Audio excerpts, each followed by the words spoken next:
What's up, guys? It's the Osmo.com Night Shift Podcast. We're talking MLB for Wednesday, June 20th. Two slates because it is a Wednesday. A 7-game early and then 8-game main slate.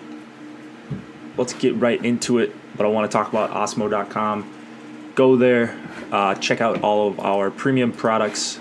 We have rankings from Osmo himself, the ownership projections, hitters, stacks, pitchers. I don't know why I had so much trouble saying stacks, but we got the spotlight hitters, pitchers, and stacks, and then live streams. We've got the MLB strategy video, this podcast, all for free. So we offer a lot at Osmo.com, but you can check that out for yourself. Let's get into this. Detroit and Cincinnati. We have Michael Fulmer going up against Tyler Mahle. Fulmer has back-to-back starts with 7 innings and only 1 earned run against the Twins and the Indians, which is pretty tough to do. And I've said before, it's kind of tough for me to get a read on him, but I'll likely be using him in some of my lineups today at 7,400. It's a tough park, but you know, there's just not that many options on really either slate, but especially this morning slate. If you're going against Fulmer, I think Votto and Barnhart are both fine options, but I'm not going crazy targeting against Fulmer. And there is going to be some rain for this game, so just keep an eye out for that. Mahle struggles against lefties. He's got a 171 whip, 47% hard hit rate, and a 5.09 xFIP against them. He's not really special against righties either, so I like the Detroit stack once again. My boy Leonis Martin, Candelario, Castellanos. I like all of these guys in this small park, assuming this one is able to go. Atlanta and Toronto, we have J.A. Happ going up against Anibal Sanchez. Sanchez turned back the clock. I think he's probably fine here, 7,000 going up against the Blue Jays. He's been especially good against right-handed hitters, so this one may be lineup dependent for me, but the Blue Jays usually roll out 5, 6, sometimes 7 righties, so I can see Sanchez once again having another fine start at somewhat lower ownership. If I'm targeting against Sanchez, it's probably with the lefties, Solarte, Smoke, and Granderson. Happ on the other side, it's just too tough of a matchup. For me, he's 10-1. If he was lower priced, I would probably consider him on this slate because there's just so few options, but I have the Braves as one of the best teams against lefties, so one of the worst matchups for left-handed pitchers. Happ isn't someone I want to target heavily against, but I can make a case for all these, and always looking at Flowers and Kurt Suzuki, whoever is in the lineup, or if both of them are in the lineup for 3,400 and 3,500. Those are both fine options anytime they get to face a lefty. St. Louis and Philadelphia, we've got Michael Wacha against Jake Arrieta. Wacha has a 44% hard hit rate to righties, 42% to lefties, so just a lot of hard contact all around this year. I'm not really a fan of his in general, and I probably will not be going to him here. He's 7,800. He's on the road here. I think I have more interest in Arrieta in this game, but Arrieta is strictly a price play for me. He's not missing any bats this year, a 6.8% swinging strike rate, but the soft contact is way up, hard contact way down. Some of the best in the MLB for any starters, and so I'm avoiding the St. Louis bats, and that makes me want to almost play Arrieta at that price. He's at home. I don't know. I mean, I'm not expecting a big performance, but he seems somewhat safe just because he's not giving up quality contact. That's one thing he hasn't done all season. So it's a little bit appealing on this early slate. Philadelphia bats, I want to target against Wacha, so I like Santana, and really the stack as a whole. Nick Williams, Cesar Hernandez, Rhys Hoskins, and then Odubel Herrera, I always say that wrong. And then probably not going to any bats on the St. Louis side. White Sox and Indians, we've got Reynaldo Lopez going up against Corey Kluber. Lopez has a 610 xFIP, 51% fly ball rate, and 14% K rate to lefties on the year. Cleveland is lefty heavy. They can roll out 7 of them, it looks like, in this matchup. and they're going to be a popular stack for good reason. You start off with Lindor, Brantley, Ramirez. That's obviously a very good top 3, and then I like all the way down through Chisenhall if he's in the 8th spot. And I kind of hope Chisenhall's in the 8th spot because I want him at low ownership in this spot. Lopez is not a guy I respect, and the numbers sort of back that up, especially against lefties. Kluber on the other side, I think the slate kind of starts and ends with him. He's 12-6, so he's going to completely alter your lineup construction. Happ is going to be low owned. Kluber will be probably the highest owned pitcher on the slate, highest priced. I'm a little bit worried about Kluber's health, I'll say. This is a good matchup. The White Sox strike out a ton against righties. But against the Twins, he only went 5 innings, and the velocity was down 2 miles per hour, or around 2 miles per hour on his fastball, sinker, and slider, which is definitely alarming for me. So Kluber's going to take some more digging into, but I just wanted to mention that off the bat, and we'll talk about him as well as the White Sox bats if we dive into Kluber and don't see stuff we like. Then the White Sox bats might be in play, or at least a couple of them for leverage. Dodgers and Cubs, we have Ross Stripling against John Lester. So Stripling I said he wasn't a 10K pitcher last time out, and he's not up to 10K just yet. He's 9,700, but he made me look foolish, and overall he's got a 2.69 xFIP, 1.01 whip, 30% K rate on the year, just mowing down everyone over his last 6 starts. I don't want to play Cubs bats. I don't know that I'm crazy about playing Stripling here yet. The numbers say that he's been just elite, but in Wrigley, I don't know what the wind is going to be doing in this game. Let's see if I can get a quick refresh on there. Let's see. No weather information just yet. Oh, actually, there's some. Looks like the wind's going to be blowing in, so maybe you can make a case for Stripling, but the Cubs are still a tough matchup. Not a lot of strikeouts in the middle of that order, especially. So Stripling and the Cubs bats are pretty much in a void for me as of now. Lester going up against the Dodgers. Man, it doesn't take much for me to get off of Lester, but the Dodgers have a 127 WRC plus against lefties over the last month. So that's enough for me to get off of Lester at 8,600. It's good weather for pitching, but I don't mind Turner and Kemp and maybe even Puig and Chris Taylor.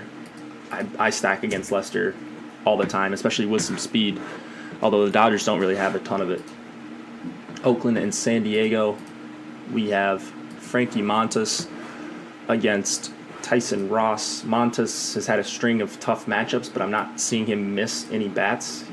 I think he's going to get some ownership because he's in Petco against the Padres, but I will likely be well under the field if having any Montas at all. I like Hosmer, Perella, Renfroe, and then Galvis is fine as a punt for me. 40% hard hit rate this year against right-handed pitching for Galvis. Tyson Ross is kind of my guy in this spot. 8,100. He's at home against the A's. That's a fine matchup for me. If you go through the lineup, you see a few guys with 30+% K rates. And then Ross has been exceptional against righties this year. A .83 whip, 337 xFIP, 27% K rate. So I'm in on Tyson Ross for 8,100. If he starts getting chalky, might have to pull back on him, but I think that price is just high enough where people don't want to talk themselves into playing Ross. I will say that even though I do like Ross, I think Matt Olson's got a very good chance to take him deep. So he's a guy that I will be targeting in my non-Tyson Ross lineups. Last game of the early slate, Miami and San Francisco. Jose Urena against Derek Holland. Let's get Holland out of the way. I'm not playing him. Gives up about 45% hard contact to righties. Strikeout rate is fine, but once again, I like these Marlins. Castro, Anderson, and Real Muto, and even Lewis Brinson, who's hitting a lot better. I'll gladly take them here at low ownership. I think they're all pretty good hitters against lefties. The numbers say so, at least. And Anderson's 3,700. Real Muto 4,100. Brinson is all the way down at 3,000. So some nice salary relief, especially if you're going to Kluber. Then Urena is getting a bunch of chases over his last few starts, which I like to see. Swinging strike rate is going up. He's getting more whiffs. I like to play him more against righty-heavy lineups. So I'm going to be paying attention to the Giants lineup if it comes out before lock, which might be a little bit dicey on DraftKings because it locks at 12:35 Eastern. But I don't mind Urena here. He's in a good park. He's just an okay pitcher, and for 6,500, he can get some strikeouts, and he can go deep at times, as we saw in his last start. Let's move it to the main slate. Let's see how long I've been going so far. All right, Seattle and the Yankees. We have, here we go, Felix Hernandez against Jonathan Loaizaga. That's his name. Felix will have some great starts at home at times unexpectedly, but I'm not going to him here in Yankee Stadium, not for 6,300. I like Bird, especially Gary Sanchez. Gregorius comes up high for me, and then Aaron Judge as well. I don't know how you get off the Yankees when their lineup is looking as deep as it is right now. Loaizaga had an impressive first start against the Rays. He went 5 innings, 6 strikeouts, a 15.4% swinging strike rate, and a 40% O-swing percentage. This is a much tougher matchup, and if he was lower priced, I would probably want to be in on him. It's not the same as the Domingo Germán thing. I haven't seen that big of a sample from Loaizaga, but I think I'm going to be off for 8,300. Baltimore and Washington. We've got Andrew Cashner going up against, I believe it's supposed to be Gio Gonzalez, but let me double check on this. Yeah, DraftKings has Gio Gonzalez as well. 10-2. Cashner skipped his start. He's making his first one in 12 days. If you just look at his game logs, he hasn't really gotten blown up since the end of April. It's kind of like the James Shields thing. He's given up 4 or 5 earned runs in a handful of starts, but just going deep enough to where he's frustrating to stack against. However, this is a brutal matchup for him. Lefty power and speed for Washington, so I will be all over the Nats bats. Once again, I feel like we will say that for pretty much the rest of the year against a righty because they're just so stacked. Gio Gonzalez, Baltimore is a little better against lefties just because they have so many guys with the platoon split with so many right-handed bats in there, but I still don't mind playing Gio here because he's pretty steady. He's at home, and it's against a terrible Orioles team. So 10-2 is tough, but I do have some interest, and then Machado's really the only guy that I want to play for Baltimore. Let's go to Milwaukee and Pittsburgh. Brent Suter against Chad Kuhl. Suter and the Pittsburgh bats are kind of an avoid for me all around. Like I said before his last start, Suter's just annoying to stack against. He goes 5 or 6 innings, he strikes out a couple guys, gives up a couple runs, and just does enough to get it to the bullpen and give the team the chance. So a better real-life pitcher than DFS pitcher. I don't want to use him for 6,500, but seems to do it game in and game out. So kind of frustrating to stack against. Cool. On the other side, lefties are squaring him up this year. 41% hard hit rate, 24% line drive rate, and only 16% soft contact against them. So a lot of medium and hard contact against Cool, and for that reason, I like a Milwaukee stack a bunch here. You've got speed at the top with Kane, Yelich, and then Braun can hit righties. We are in the 6th spot with both some speed and some power. This could be a low-owned stack on the road for the Brewers. Weather concerns here may get it even lower, but if this one goes, I will be playing a lot of Brewers, especially Yelich, Shaw, and Thames. All right, Boston and Minnesota. We have David Price against Lance Lynn. I like targeting lefties against the Twins, and I can't argue against Price here for 9,700. The results seem a little bit better than the advanced metrics that I look at, but there's so few options on this slate, and price seems like a pretty good one to me for 9,700. All these guys seem a little bit overpriced, but I will take the overpriced safety. And then I don't like the Minnesota bats, so that's just another reason forcing me or drawing me to price. Lance Lynn on the other side, 6 straight starts. No, it's 5 straight starts with at least 6 innings. But if I was a betting man, which played DFS, but that is betting. But more skill involved than some other betting. But that's a topic for another day. But if I was the biggest betting man, I would say that he does not go 6 innings again against this Red Sox team. He's walking over 5 righties per 9 innings, 38% hard hit rate, striking out 27% of righties. But I just have no confidence that he's going to be able to miss bats against this Red Sox team because most pitchers have not been able to. And Lynn, while he looks a little bit improved against lefties, still nothing special, and now giving up hard contact to righties this year. So Boston bats, I like them individually. I like them as stacks. I like the righties even. Betts, Bogarts, Martinez. You got Benintendi and Moreland. The top 5 makes for a pretty easy and high upside stack in Minnesota. Tampa Bay and Houston. We have, who do we have here? Man, these games are all out of order. Really messing me up here. All right. We have Eovaldi against Morton. Zero interest in Eovaldi against the Astros. You can't just toss fastballs against the Astros. They hit fastballs better than any team in the MLB this year, according to Fangraphs. If you look at the pitch values. So I'll be all over the Astros as well. So it's really, I can name every hitter that I like for the Astros, but it's literally all 9 of them.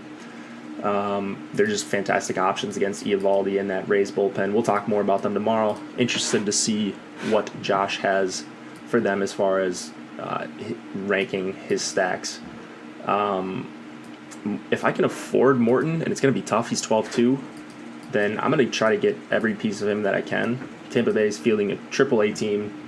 Morton has great stuff, and I think he'll have the advantage against every single hitter he faces. So that's very appealing. 12-2, he's probably a little bit overpriced, but at home against the Rays, it doesn't get much better than that for Morton.